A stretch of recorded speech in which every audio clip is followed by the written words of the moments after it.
today's chapter will cover is Ayurveda.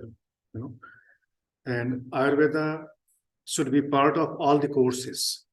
Why? Because health should be part of all the courses. You need health, whether you are doing Kundalini Yoga training course, or you are doing meditation training course, or pranayama, or chakra, or normal yoga. But Ayurveda is essential for everybody. And Ayurveda is a science of well-being, which has been practicing in India since ancient time.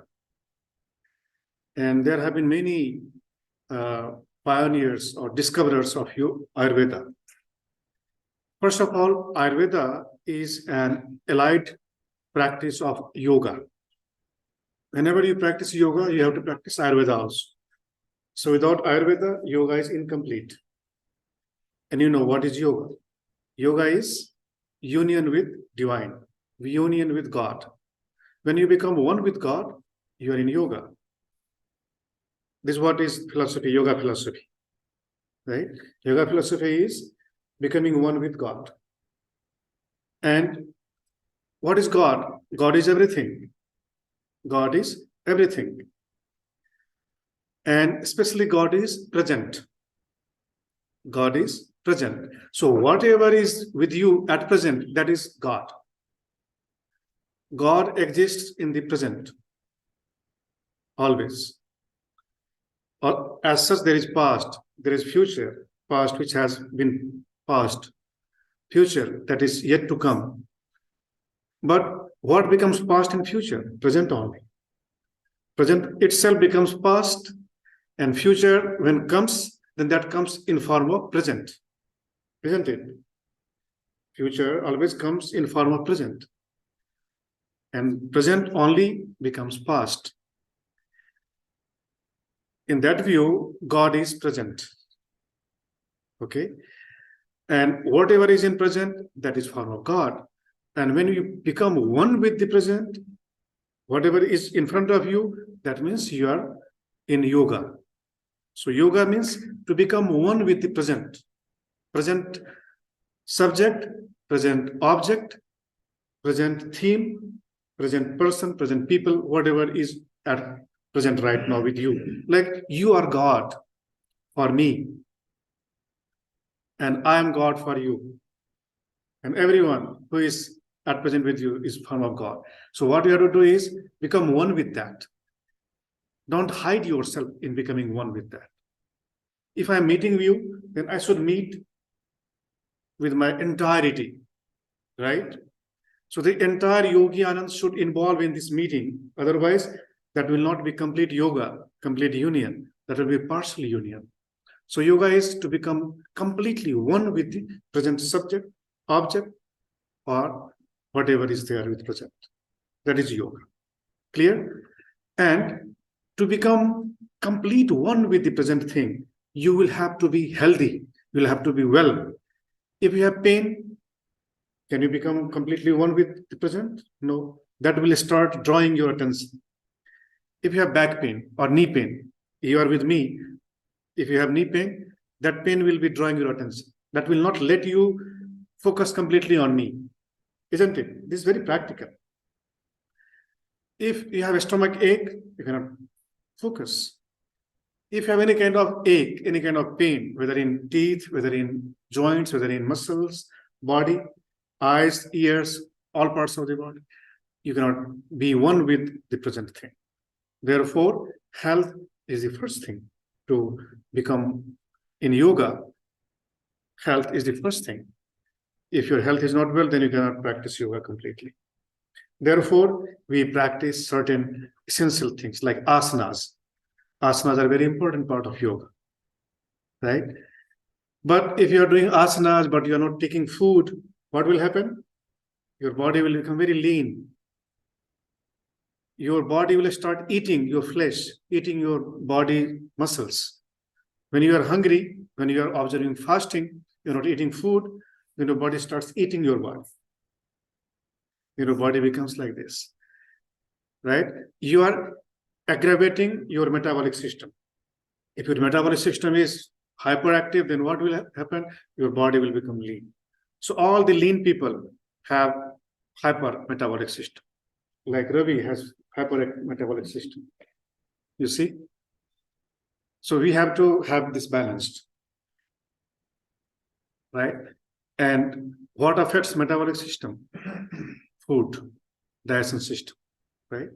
And also endocrine system plays a role in that. There are lots of systems which work in your body. And Ayurveda, some people believe that Ayurveda is science of herbs, herbs or herbal things. That is it, Ayurveda. No, Ayurveda is not limited to only herbs or medicines, herbal medicines. But Ayurveda encompasses, Ayurveda, covers everything. So there are four fundamentals of Ayurveda. Four fundamentals of Ayurveda. First is Ahar. Ahar is food, what you eat. That is called Ahar. Okay. And what you eat is not only limited to physical things. So Ayurveda consists of your physical, psychological, emotional health. If emotionally you are imbalanced, or if psychologically, mentally you are stressful, you cannot enjoy good health. So Ayurveda teaches you to be sound in your health also, mental health also, like you're pointing, right? Mental health. So mental health is also very important. Therefore, Ayurveda says your physical health. So ahar constitutes your physical health. Your food forms your health, builds your health, physical health. Second is vihar. Vihar is where you spend your time, where you live. Like you are mentioning that ventilation. There should be ventilation at the place where you live in. Your house should have ventilation, proper ventilation. So in India, there was a system of having house like bungalow kind of houses. You know bungalow? Mm-hmm. Bungalow. So bungalow is a building which has this space around, all the sides. There is space, at least 10 feet space, 10 feet, at least 10 feet, 10 feet or 30 feet or 50 feet spaces around the house. That is called bungalow.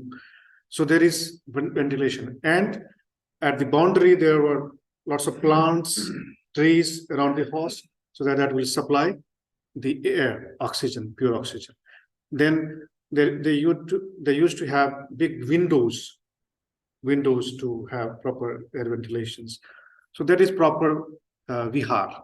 But now in urban culture, now there are high-rising buildings, multi-story buildings, and scarcely you find that kind of things. But if you live in the natural places, then you only meet that condition. But you can apply these things in your house when you build your house. That's the vihar. At least your house should be neat and clean. Vihar means, hygienic, neat and clean, sanitations. And there are lots of things in vihar.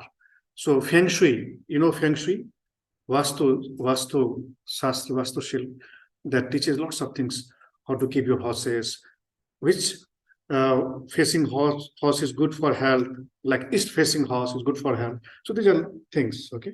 This is called vihar. Clear? Vihar means your residential place. That also matters in your health. Ahar, vihar. Third is vichar. Vichar is your mental health. How you think, what kind of thoughts you entertain in your mind. If you keep negative thoughts in your mind, then your health will be ill. So mentally, you will have to be very well. Always think positive. Always think good things for others. Never think negative. Never think bad for others. Never think even bad for your enemies. Your rivalries, rivals. Don't think negative for them. Always think good for everyone. Everyone has a right to live. Live and let live. That was, slogan of Mahavir. Mahavir was like a Buddha. You know Buddha? So there was another master like Mahavir. He had that slogan, Ji or Jine do, live and let live. Don't kill anyone. Every living being has the same pain as you feel. If somebody will cut your flesh, how you will feel? Pain, with pain. If you are cutting some living being, that has also that kind of pain. So this is called empathy. You should have empathy. So if you become non-violent, then you cultivate better health, mental health. If you are violent, we are very toxic, very angry, very aggressive. These are ill health of mind. If you are very kind, very gentle, very patientful, then you are helping your health. Okay, ahar, vihar, vichar. If you have all these two things, if you have good ahar, good vihar, but if you don't have good vichar, then you cannot enjoy better health. Ahar, vihar, vichar. And third is vyavhar. Vyavhar is actions, karma. Your karma also constitutes your health. But karma yoga talks about there are three planes of karma. That is called mental, verbal, and corporal karma. Corporal means physical karma. So mind also creates karma. If you think, you are creating karma. This is called mental karma. Verbal. If you are speaking lie, you are a liar, you are creating negative karma. You bear the tail, that's called tail bearing. Tail bearing? Anybody? Tail bearing? Tail bearing? In Hindi, we call it chugli karna. Chugli karna means what you hear here, you pass that to other person and you create dissension. That's called tail bearing. You don't bear any tail. Tail means stories. And you don't, if you are conveying the same story, that is good. Not always good, because someone is talking negative things and you are bearing the negative things to others. That will create dissension, quarrel, conflict, fight. So this is, called verbal sin, verbal unhealth. And that becomes worst when you add something more aggravating. You aggravate that story, then you present to others, right? So that is worst. So this is called verbal karma. Okay, but if you are bearing the tail to create harmony, to create to remove the confusions, like there are two friends quarreling, but if you become mediator, you praise their goodness to others and their goodness to others, not the negative things, then that helps. Then that creates good karma, verbal karma. So that is in your hand, whether you create good karma or negative karma of mind or body. But there are physical good karma also. There are two types of karma. One is healthy and other is unhealthy karma. Healthy karma, which induces goodness, that is called healthy karma. Unhealthy is which induces negative. Clear? So that is called vyavhar in Ayurveda. So always please note this down. Ahar, vihar, vichar, vyavhar. Vyavhar is actions. These are four things. That is not mentioned in the book, but yeah. Okay. So ahar, vihar, vichar, vyavhar. These are four fundamentals of Ayurveda.